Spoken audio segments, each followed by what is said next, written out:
कैसे हैं आप सब। फिर से स्वागत है आपका अपने चैनल के एशिया ट्यूटोरियल में। और आज हम बात कर रहे हैं biopharmaceutics B pharm 6 semester unit number 2 का चैप्टर नंबर 2 स्टार्ट करेंगे। चैप्टर नंबर 1 था, हम लोगों ने खत्म कर लिया था एलिमिनेशन। चैप्टर नंबर 2 स्टार्ट करेंगे आज डिसोल्यूशन के बारे में। तो आप तो कहेंगे भैया कि काइनेटिक्स में तो 4 ही वर्ड होते हैं ए डी एम ई, और हमने खत्म कर लिया। ये डिसोल्यूशन एक नया वर्ड कहां से आ गया। एक्चुअली डिसोल्यूशन एक फिजिकोकेमिकल प्रॉपर्टी है किसी भी ड्रग की। कोई भी ड्रग हमारी बॉडी में जाता है, अगर वो सॉलिड फॉर्म में है तो उसका डिसॉल्व होना जरूरी है, तभी वो हमारे जाके बॉडी फ्लूइड के साथ मिक्स होगा।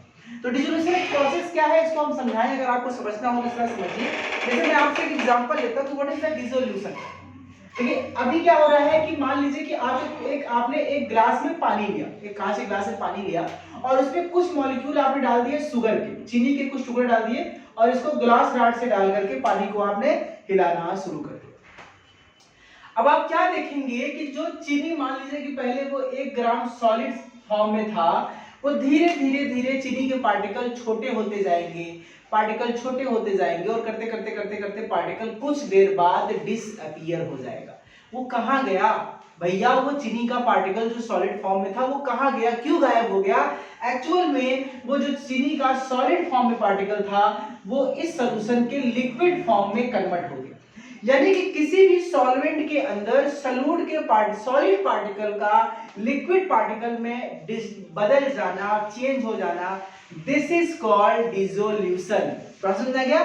चीनी का घुलना, हिंदी में कहते हैं घुलना। तो चीनी जो जब तक ठोस है आप कहते हैं भैया घुली नहीं है, आप कर रहे चीनी अगर आपको दिख रहा है पेंदी में बॉटम पे, कहीं भैया खुली नहीं है। लेकिन जब पूरी दिखना बंद हो जाए, गायब, मतलब कहेंगे हाँ चीनी पूरी तरह से घुल गई है। तो घुलने का मतलब ही होता है किसी भी ठोस चीज का द्रव रूप में रूपांतरण होना, या किसी सॉलिड का लिक्विड में कन्वर्ट हो जाना, दिस इज कॉल्ड डिसोल्यूशन। क्यों जरूरी है, जब भी हम कोई टैबलेट खाते हैं टॉयलेट, तो वो सॉलिड फॉर्म में है, कैप्सूल है, वो बॉडी के अंदर जाके ड्रग के पार्टिकल्स डिस्ट्रीब्यूट होते हैं हमारे बॉडी के फ्लूइड के अंदर, वो डिसॉल्व होते हैं, उसका सॉलिड के लिक्विड फॉर्म में कन्वर्ट होना जरूरी है। क्योंकि अगर वो सॉलिड से लिक्विड फॉर्म में कन्वर्ट नहीं होगा तो उसके पार्टिकल साइज नैनो नहीं होंगे, हमारे सेल मेम्ब्रेन को क्रॉस नहीं करेगा, उसका एब्जॉर्प्शन नहीं होगा, प्रॉपर डिस्ट्रीब्यूशन नहीं होगा। ये चीजें होने के लिए डिसोल्यूशन होना जरूरी है, यानी हर सॉलिड फॉर्म के ड्रग को लिक्विड फॉर्म में कन्वर्ट होना जरूरी है। सोचो अगर ड्रग पहले से ही लिक्विड फॉर्म में हो, जैसे कि इंजेक्शंस होते हैं, सिरप्स होते हैं, तो उनके साथ क्या होगा, जो ये डिसोल्यूशन का टाइम है ना, ये बच जाएगा। क्योंकि पेट में जाके सॉलिड को लिक्विड बनना है, और जो हमने खाया ऑलरेडी लिक्विड फॉर्म में है, तो ये जो टाइम है वो बचेगा। इसीलिए जो डोजेस फॉर्म लिक्विड फॉर्म में होते हैं उनका जो ऑनसेट ऑफ एक्शन है जल्दी हो स्टार्ट होता है रेदर देन सॉलिड फॉर्म, क्योंकि उनमें डिसोल्यूशन टाइम नहीं होता है, वो ऑलरेडी डिसॉल्व्ड फॉर्म में ही होते हैं। ये चीज क्लियर हो गया। तो जान लेते हैं डेफिनेशन क्या है इसका। तो dissolution is a process in the solid solute particles leaves the solid and इंटर्स into the solution. यानी कोई भी सॉलिड पार्टिकल अपने सॉलिड नेचर को छोड़ करके लिक्विड नेचर के साथ सॉल्यूशन में एंटर करता है, तो उसको बोलते हैं हम लोग डिसोल्यूशन प्रोसेस। क्लियर हो गया दोस्तों, दिस इज कॉल्ड डिसोल्यूशन। चलिए हम बात कर लेते हैं डिसोल्यूशन रेट क्या होता है। तो कितनी, हर, मैंने कहा कि भाई चीनी हम घोल रहे हैं, अब गर्म पानी में घोलेंगे जल्दी घुलेगा, ठंडे पानी में घोलेंगे देर में घुलेगा, नॉर्मल पानी में घोलेंगे अलग। बोले क्या है, कितनी देर में, मतलब मालिक मैंने 1 ग्राम चीनी लिया है, मान लीजिए हमने 100 ग्राम चीनी लिया है, और वो 1 मिनट में हमने देखा कि इसका 40 ग्राम घुल गया है और बाकी 60 ग्राम बाकी है, तो इसका डिसोल्यूशन रेट क्या है, 40 ग्राम पर मिनट। यानी कितनी देर में कोई भी चीज डिसॉल्व हो रही है, solid particle, solute particle, this is called there dissolution rate. ठीक है, तो डिसोल्यूशन रेट हम समझ गए। इसको डिफाइन कैसे कर सकते हैं कि the rate of dissolution is defined as the number of solute particles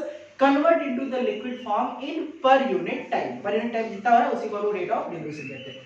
अब ये हो गया डिसोल्यूशन, आपने पूरी तरह से कॉन्सेप्ट को समझ लिया दोस्तों। अब हम बात करेंगे कि डिसोल्यूशन क्यों इंपॉर्टेंस है, क्यों हमको पढ़ना जरूरी है, डिसोल्यूशन टेस्टिंग हम क्यों करते हैं, क्या इसके अप्रोच है, फार्मास्यूटिकल कंपनीज में दवा बनाते समय इसका क्या महत्व है। तो अगली हेडिंग है इंपॉर्टेंस ऑफ डिसोल्यूशन टेस्टिंग। क्यों करते हैं इसको हम 3 पॉइंट में आपको एक्सप्लेन करेंगे। पहला पॉइंट है आपके सामने, that it is a device for the product development, quality control and research application. जब भी आप कोई नया ड्रग डेवलप करते हैं, या पुराने ड्रग की क्वालिटी कंट्रोल टेस्टिंग करते हैं, या रिसर्च डेवलपमेंट करते हैं, उस केस में डिसोल्यूशन को टेस्ट करना एक बहुत ही इंपॉर्टेंट फैक्टर है। क्योंकि डिसोल्यूशन को आप टेस्ट करेंगे तो आप ड्रग के onset of action, duration of action, उसके लिपोफिलिक, हाइड्रोफिलिक नेचर, उसकी प्रोटीन बाइंडिंग, कई अलग अलग प्रकार को एडजस्ट कर डेटा को आप समझ सकते हैं। दूसरी बात करें अगर हम लोग, जैसे कि कोई टैबलेट आप बना रहे हैं, तो टैबलेट है तो कैप्सूल्स है, उसमें जो ग्रेन्यूल्स बनते हैं तो ग्रेनुलेशन कैसा होना चाहिए, वो ग्रेनुलेशन की टाइप, टैबलेट की हार्डनेस कितनी रखनी है, थिकनेस कितनी रखनी है, ये सारा का सारा उसके डिसोल्यूशन रेट के हिसाब से ही कैलकुलेट किया जाता है। तो प्रोडक्ट डेवलपमेंट, क्वालिटी कंट्रोल और रिसर्च एप्लीकेशन के लिए डिसोल्यूशन का यूज होना बहुत ही ज्यादा इंपॉर्टेंट है। दूसरा पॉइंट देखते हैं, it is essential for pre formulation tool. Pre formulation study क्या होती है, आपने इंडस्ट्रियल फार्मेसी में फिफ्थ सेमेस्टर में पढ़ा था। तो क्या होता है, किसी भी ड्रग को बनाने से पहले उसके प्रॉपर्टीज को, उसके सारे फॉर्मुलेशन की स्टडी को बोलते हैं प्री फॉर्मुलेशन स्टडी, और उसमें डिसोल्यूशन भी बहुत इंपॉर्टेंट फैक्टर है। जैसे एग्जांपल टैबलेट बनाते हैं तो टैबलेट से पहले ग्रेन्यूल्स बनता है, तो अगर हम ग्रेन्यूल्स की स्टडी प्रॉपर कर रहे हैं, अगर वो ग्रेन्यूल्स प्रॉपर्ली डिसॉल्व हो रहे हैं तो टैबलेट भी जाहिर सी बात है डिसॉल्व होंगे ही होंगे। तो ये सारे प्री फॉर्मुलेशन स्टडी में भी इसका बहुत इंपॉर्टेंट रोल है। तीसरा है, in research used to detect binder effect, mixing effect, derivation effect, coating, यानी जो भी आप टैबलेट या कैप्सूल बनाते हैं दोस्तों, सॉलिड डोजेज फॉर्म जो भी बनाते हैं उसमें बाइंडर डालते हैं ताकि वो कोटिंग अच्छी, टैबलेट अच्छे से बाइंड हो सके, टूटे ना, मिक्सिंग प्रॉपर करनी होती है, ग्रेनुलेशन होता है, कोटिंग होता है, ये सारे के सारे फैक्टर आपके डिसोल्यूशन के इर्द गिर्द ही घूमते हैं। जैसे अगर आपने बाइंडर ज्यादा डाल दिया तो डिसोल्यूशन टाइम कम हो जाएगा, डिसोल्यूशन रेट बढ़ जाएगा, देर में डिसॉल्व होगा, टैबलेट का एक्शन कम हो जाएगा। बाइंडर बहुत कम कर दिया, जल्दी डिसॉल्व हो जाएगा, टूट जाएगा, हो सकता है टैबलेट भी खराब हो सकता है। मिक्सिंग आपने प्रॉपर किया तो हो सकता है कि कुछ इंग्रेडिएंट आपने पूरी तरह से मिक्स नहीं किया, यूनिफॉर्म डिस्ट्रीब्यूशन नहीं है, तो वहां पे डिसोल्यूशन से पता चल जाएगा।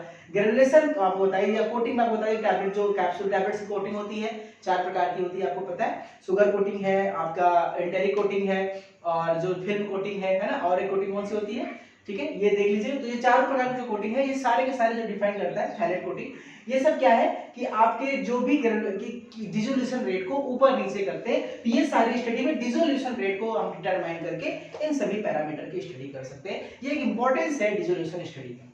अब हम बात करेंगे mechanism of dissolution. Mechanism of dissolution, dissolve होता कैसे है, इसकी मैकेनिज्म की बात करेंगे। दोस्तों मैकेनिज्म हमेशा 2 स्टेप में कंप्लीट होता है डिसोल्यूशन का, स्टेप 1 और स्टेप 2। जैसे मैं आपसे एग्जांपल के तौर पे कहूं, जैसे मान लीजिए मेरे पास ये कोई वाटर है, एक टैंक है जिसमें ढेर सारे वाटर यानी हमारे सॉल्वेंट भरा है, ये वाटर हो सकता है, कुछ भी हो सकता है, पानी भरा है, और हमको ये सॉलिड यहाँ पे डिसॉल्व करना है। ये हमारा कोई टैबलेट है, ये सॉलिड फॉर्म में है और इसको हमको यहाँ पे डिसॉल्व करना है। तो 2 मैकेनिज्म से डिसोल्यूशन होता है।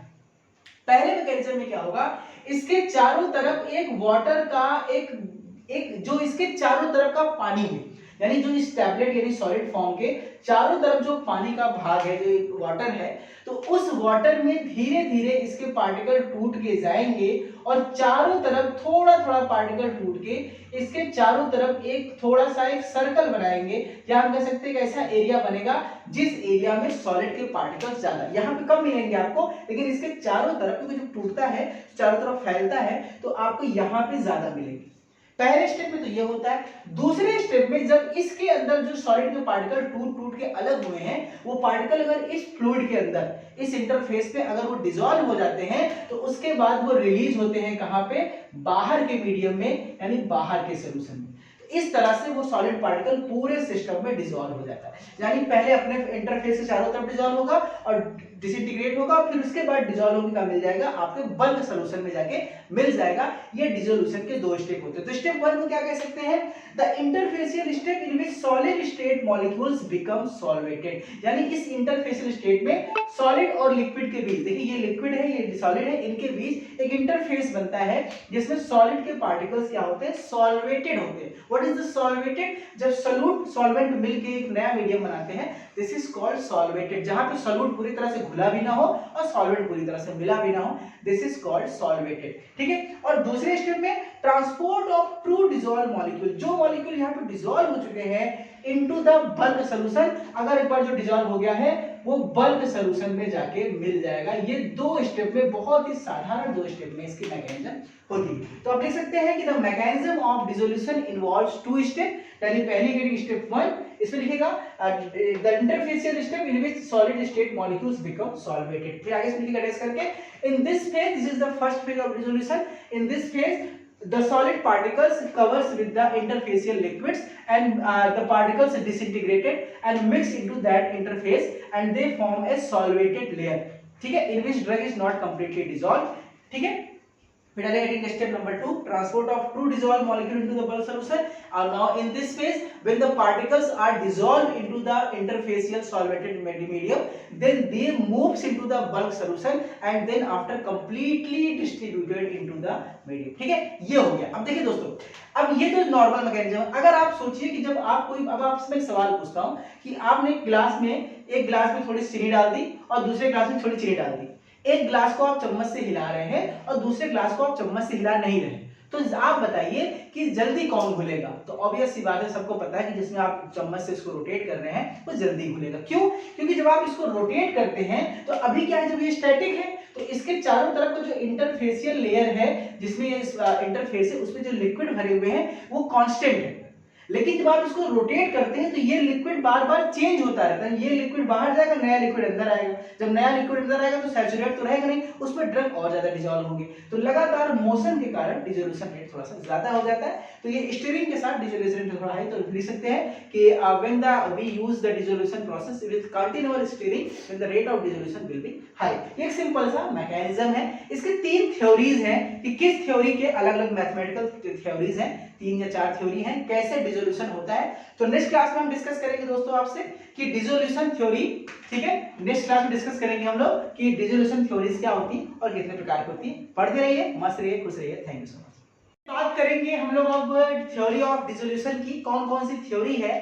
बेसिकली डिसोल्यूशन प्रोसेस को मैथमेटिकली एक्सप्रेस करने के लिए आपको पता है एक थ्योरी दी जाती है। 3 प्रकार की थ्योरी बेसिकली दी गई है, अलग-अलग साइंटिस्ट ने दिया है। पहली है डिफ्यूजन लेयर मॉडल, जिसको कि दिया है, जिसको कि फिल्म थ्योरी भी कहते हैं। ये नॉइस विटनी के बेसिस पे आधार है।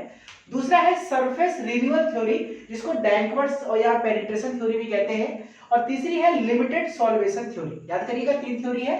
पहला कौन सा? डिफ्यूजन लेयर थ्योरी मॉडल, दूसरा सरफेस रिन्यूअल थ्योरी और तीसरा क्या है? Limited solvation theory. इन तीनों थ्योरी को डिस्कस करेंगे, मैथमेटिकल टर्म है और पहली थ्योरी थोड़ा सा ज्यादा इंपॉर्टेंट है, उसको डिस्कस करेंगे। बाकी दोनों बहुत छोटी-छोटी थ्योरी है। तो स्टार्ट करते चलिए। डालिए पहली, तो आप बता लीजिए पहली types of different theory of 3 types और ये इस तरह कर लीजिएगा। और पहली हेडिंग है diffusion layer model. Diffusion layer model जो थोड़ी देर पहले मैं आपको समझाया था, क्या था कि आपने किसी, मान लीजिए ये आपका कोई सॉलिड ड्रग है, इस सॉलिड ड्रग को किसी भी सॉल्वेंट में आपने डिसॉल्व किया, रखा। अब ये क्या करेगा, कैसे डिसॉल्व होगा? दोस्तों ये बताया था 2 स्टेप होते हैं मैकेनिज्म इससे पहले, कि सबसे पहले ये इसके ड्रग पार्टिकल डिस्पर्स होकर अपने चारों तरफ फैलेंगे और एक बाउंड्री बनेगी, जिसको हम कह सकते हैं this is the stagnant layer. दोस्तों क्या कह सकते हैं? This is called stagnant layer, यानी ये लेयर रुका हुआ है जिसमें ड्रग के पार्टिकल जाके यहाँ पे धीरे धीरे धीरे धीरे इकट्ठा हो रहे हैं और यहाँ पे इकट्ठा होते होते कुछ डिसॉल्व हो रहे हैं। और कब तक डिसॉल्व होंगे?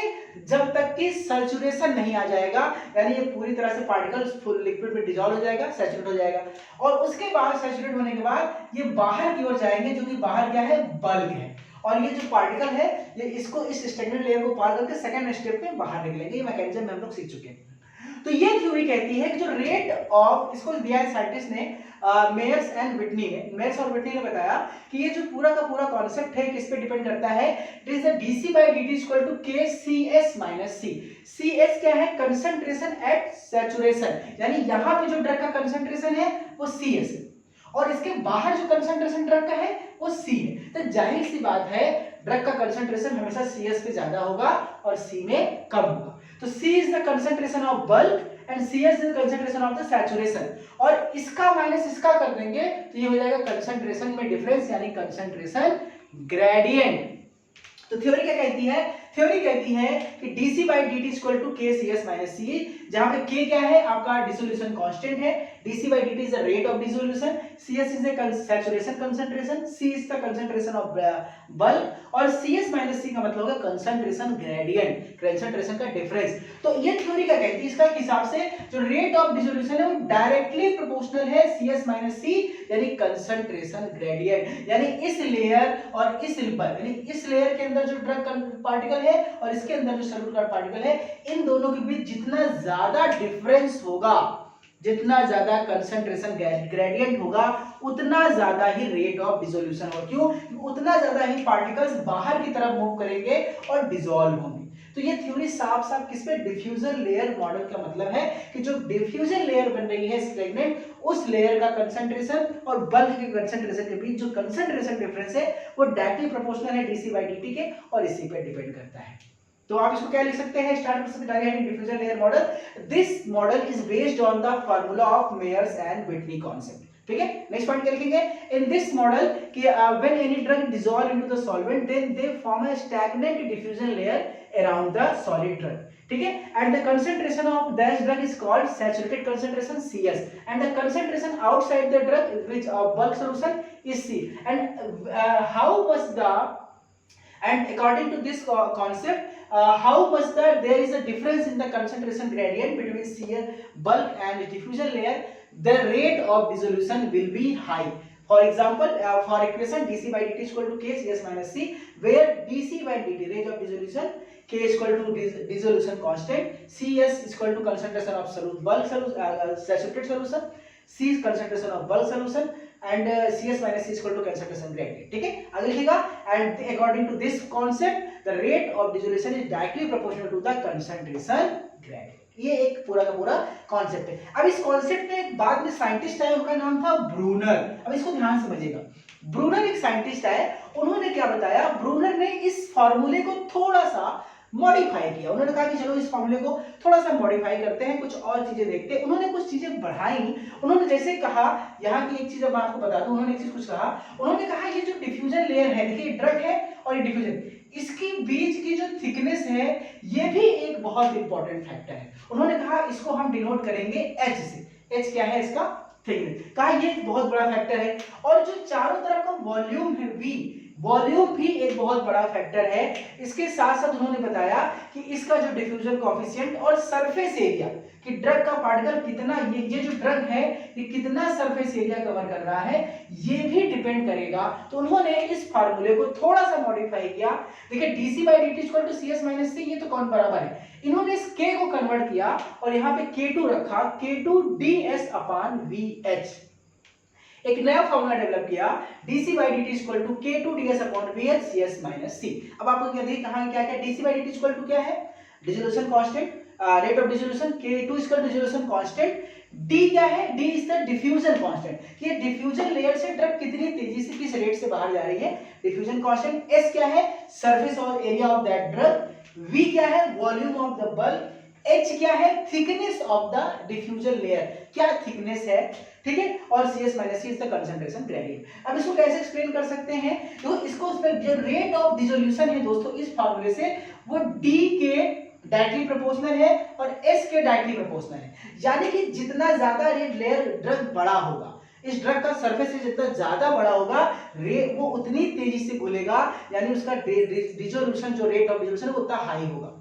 और D मतलब थिकनेस, जितनी मोटी लेयर बनेगी इस डिफ्यूजन कांस्टेंट की जो डिफ्यूजन लेयर जितनी मोटी बनेगी, रेट ऑफ डिसोल्यूशन उतना ही ज्यादा होगा। और VH क्या है, वॉल्यूम ऑफ बल्क, बाहर का वॉल्यूम जितना कम रहेगा वो उतना, वॉल्यूम जितना कम रहेगा उसके, देखो ये इनवर्सली प्रोपोर्शनल है, ये इनवर्सली, और थिकनेस, यानी थिकनेस जितनी ज्यादा मोटी होगी, थिकनेस मोटी होगी तो सॉलिड ड्रग वहां पे ज्यादा कंसंट्रेटेड रहेंगे, सैचुरेशन जल्दी आ जाएगा और डिसोल्यूशन रेट घट जाएगा। तो ये इसके हिसाब से करेगा। तो इसी बात क्या लिख सकते हैं कि आप later on this equation is modified by the scientist Brunner. He added the some same things. He said that the thickness of the diffusion layer, surface area of the drug, diffusion constant, and the volume of bulk is also depends upon the dissolution constant. He gives the new formula dc by dt is equal to K2 ds VH CS minus C, where क्या क्या क्या है यहाँ पे लिखा हुआ already, क्या V2 क्या है, KS क्या है, CS बता चुका ऑलरेडी, ये लिख लीजिएगा। And according to this Brunner concept they said that the rate of dissolution is the inversely proportional to the thickness and volume of the bulk and directly proportional to the diffusion constant and surface area of the drug। बस इतना ही आपको explain करना है। This is the simple सा आपका हो गया पहला थ्योरी, जिसे कहते हैं डिफ्यूजन लेयर मॉडल। पहले दूसरा हेडिंग है surface renewal theory. Surface renewal theory ये कहती है कि ये जो ड्रग है और इसके चारों तरफ जो यहाँ पे पार्टिकल जो लेयर भरा हुआ है, ये लेयर कांस्टेंट नहीं रहता है। पानी क्योंकि लगातार मूवमेंट करता है, तो ये लगातार ये जो लेयर है वो रिन्यू होती रहती है। रिन्यू का मतलब क्या है कि ये यहाँ का लेयर बाहर निकलेगा, पुराना पानी फिर से अंदर आएगा, यानी हर बार ये डिफ्यूज जो ड्रग लेयर है ये बाहर चला जाएगा बल्क में, और फ्रेश वाटर, फ्रेश लेयर जो लिक्विड है, सॉल्वेंट है, वो इस ड्रग के पास आके एक नई लेयर बनाएगा। तो इसको बोलते हैं डिफ्यूजन लेयर मॉडल में इसको सरफेस रिन्यूअल थ्योरी, यानी ड्रग के ऊपर का जो सरफेस है, जो डिफ्यूजन लेयर है, वो लगातार रिन्यू होता रहता है, पुराने वाले बाहर निकलते रहते हैं और नए वाले उसमें ऐड होते रहते हैं, जिससे डिसोल्यूशन रेट लगातार बढ़ता रहता है। तो उन्होंने एक फॉर्मूला दिया DW। DW क्यों बोला इन्होंने? क्योंकि साइंटिस्ट थे, इसका नाम था साइंटिस्ट का ड्रैंकवर्ट्स। ड्रैंकवर्ट्स ने अपने नाम पे DW बोला यहाँ पे। तो DW इक्वल टू, आप इसको dc/dt भी लिख सकते हैं, equal to S gamma d की पावर 1/2 CS माइनस C। यहाँ पे चेंज क्या है? S और गामा d, वहां पे K था, तो यहाँ पे जो S है दोस्तों, ये बेसिकली क्या है? Surface area of the drug है, जो डिफ्यूजन लेयर की सरफेस एरिया है। Gamma is the rate of surface renewal, किस रेट से लगातार जो नई लेयर चेंज हो, जितनी जल्दी जल्दी लेयर बदलती जाएगी उतना तेजी से सॉल्वेंट का डिसोल्यूशन बढ़ता जाएगा। तो जिस रेट से बढ़ रहा है वो डायरेक्टली प्रोपोर्शनल है surface area of the drug है। तो ये इस हिसाब से आप कह सकते हैं। तो इसमें क्या लिखेंगे कि according to the surface renewal theory, this theory was given by the Danckwerts, so it is also called Danckwerts theory and also called penetration theory. According to this theory or this model, according to this model, the diffusion layer which is created around the solid drug is always renewed because the fresh solvent comes and the old diffuse layer goes into the bulk, due to continuously change in the fresh layer, fresh surface, the rate of dissolution continuously increases। बस इतना लिख के ये जो मैंने आपको concept दिया ये लिख लीजिएगा। और वेयर क्या क्या क्या है? DW equal to rate of dissolution, S equal to surface area, gamma equal to rate of surface renewal, D equal to the thickness, D equal to diffusion constant, CS और C आप जानते हैं, CS minus C equal to concentration gradient. Okay, तो चलिए तीसरी theory की बात करते हैं, लिमिटेड सॉल्वेटेड थ्योरी। तो ये लिमिटेड सॉल्वेटेड थ्योरी भी एक बहुत सिंपल थ्योरी है। इसका मेन कॉन्सेप्ट ये है कि इनको ये मानना था कि जो हर पार्ट, यहाँ पे मैंने क्या किया कि एक ड्रग है बड़ा सा और हमने सिर्फ उसका सरफेस एरिया इंक्लूड किया। ये थ्योरी कहती है भैया कि ये जब बड़ा एरिया ड्रग है, ये जब सॉल्वेंट में जाएगा तो ये कई छोटे छोटे ड्रग में टूटेगा और ये छोटे छोटे ड्रग का अपना अलग अलग लेयर बनेगा और सबका अपना अलग अलग सरफेस एरिया होगा। इसको समझ पा रहे हो? जैसे एक बाप के 5 लड़के हो और उसके कुछ 5 बीघा खेत है, अपनी प्रॉपर्टी है, तो कल को जब बच्चों को डिवाइड करेगा तो क्या बच्चे एक ही बीघा खेत में रहेंगे? नहीं, वो अपनी प्रॉपर्टी भाई जितना कमाएंगे, अपना कुछ नया मकान लेंगे, नया प्लॉट लेंगे, नई जमीन लेंगे, तो उनकी सबकी अलग अलग संपत्ति बनेगी। तो इनका थ्योरी का मानना है कि इस पूरे को मत लेकर चलो, ये ड्रग जो है छोटे छोटे पार्टिकल में टूटेगा और ये छोटे पार्टिकल अपने खुद के लेयर बनाएंगे, अपना खुद का डिफ्यूजन लेयर बनाएंगे और उस पे एक्चुअल में डिपेंड करेगा कि रेट ऑफ डिसोल्यूशन क्या होगा, इस पे डिपेंड नहीं करेगा। ये थ्योरी ये कहती है। तो according to limited solvated theory, when any drug molecule goes into the solution medium and diffuses into the crystals, then each crystal creates its own diffusion layer and its own surface area, and the rate of dissolution depends on that particular individual surface area। ठीक है, तो यहाँ पे हो सकता है G equal to KI minus CS। तो G क्या है? Rate of dissolution per unit area, यानी पर पार्टिकल का जो एरिया है उसके हिसाब से।